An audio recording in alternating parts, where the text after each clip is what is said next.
جان کی حفاظت ہے، اس مسلمان کی جان کی حفاظت کرنا یہ اس مسلمان پر دوسرا حق ہے۔ اور مسلمان کی جان اللہ تبارک و تعالیٰ کے نزدیک کتنی مکرم ہے۔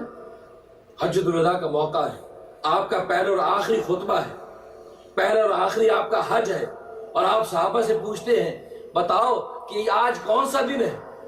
کہا یوم عرفہ۔ صحابہ نے پہلے تو خاموشی اختیار کی، پوچھا کون سا دن ہے اور کون سا مہینہ ہے، یہ کون سی جگہ ہے؟ صحابہ چپ۔ صحابہ نے یہ سوچا کہ ہو سکتا ہے کہ نبی پاک صلی اللہ علیہ وسلم اس کے عنوان اور دن بدلنا چاہتے ہو، نام بدلنا چاہتے ہو، خاموش رہے۔ کہا کہ اللہ و رسول عالم۔ رسول اللہ نے فرمایا کیا یہ ذی الحجہ کا مہینہ نہیں ہے؟ کہا کہ بلا بے شک ذی الحجہ کا مہینہ۔ کیا یہ آج یوم عرفہ نہیں ہے؟ کہا بالکل یوم عرفہ ہے۔ کیا یہ مکہ شہر نہیں ہے؟ کہا مکہ شہر ہے۔ فرمایا کہ یاد رکھو ایک مسلمان کا خون، یہ یوم عرفہ، یہ ذی الحجہ کا مہینہ اور یہ مکہ شہر اللہ کے نزدیک بہت مقدس و مکرم ہے، لیکن ایک مسلمان کا خون تم پر حرام کر دیا گیا ہے، اور ایک مسلمان کا خون و مال اس سے بھی زیادہ مقدس ہے۔ اور کعبۃ اللہ کا دیکھ کے کہا بیت اللہ تو اللہ کا گھر ہے، تو بہت مقدس و مکرم ہے، تیری تکریم کا کوئی جواب نہیں ہے، بے نظیر تیری تکریم ہے، لیکن یاد رکھ ایک مسلمان کا خون تجھ سے بھی زیادہ عزت والا ہے۔ آج مسلمان کا خون خود مسلمان کے ہاتھ میں کتنا سستا ہے، پانی بھی مہنگا ہے۔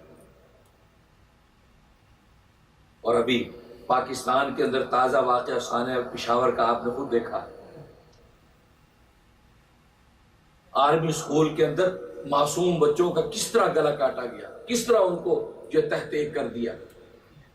ظلم اور بربریت کی ایسی داستان دہرائی ہے کہ اس کی نظیر خال خال ملتی ہے۔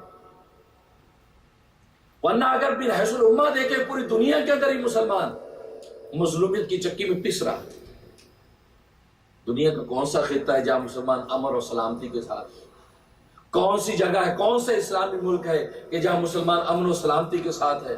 بنگلہ دیش دیکھ لو، وہاں کیا ظلم و ستم ڈھایا جا رہا ہے۔